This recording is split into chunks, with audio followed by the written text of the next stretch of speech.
Literal na naka-DND o Do Not Disturb sa social media sina Sparkle Star, Sofia Pablo at Allen Ansay kapag nasa taping sila ng upcoming series na Prinsesa ng City Jail.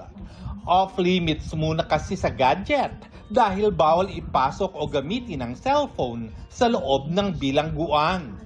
Pero ang certified Gen Z na sina Sofia at Allen di raw nalungkot, kundi mas appreciate pa raw ang magandang nagagawa nito sa kanila. Saya rin pala na walang phone sa set. Kasi mas nabubuo yung bonding. Lahat kami talagang nag-uusap-usap, walang nagpa-phone sa gilid. Pag wala kang phone, parang ang tagal ng oras. Yes. Kasi parang di mo naman malaya, nag-Instagram ka lang, nag-ano ka lang, Yes. nakaka 30 minutes ka na. Parang ang bilis mo wala ng oo, oras. ang bilis. Kumpara sa kwentuhan lang. Masayang ibinalita ng Team Alfia na marami na silang episodes na natapos para sa Prinsesa ng City Jail. At sobrang na-enjoy raw nila ang pakikipagtrabaho sa kanilang co-stars sa upcoming series sa Afternoon Prime. Haba na rin, Tito Lar. 39 days na tayo.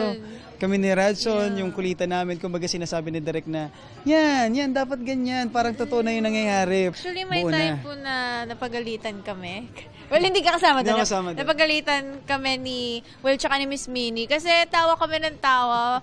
Kasi nagjo-joke si Miss Minnie, tapos hindi kami makarecover ni Will sa joke. Kabilang naman sina Sofia at Allen sa young celebrities na nagsilbing hosts sa idinaos na Anak TV Sine Bata Awards, kung saan binigyan ng parangal ang mga panuuring likha ng mga kabataan. Nakikita namin yung mga efforts ng mga kabataan. At the same time, natatanong namin sila kung paano nila ginawa yun. Super natutuwa ako while doing it kasi ang daming aspiring na mga young directors and nakaka-relate po kami ni Alan kasi plano namin i-take up yung course na yun for college.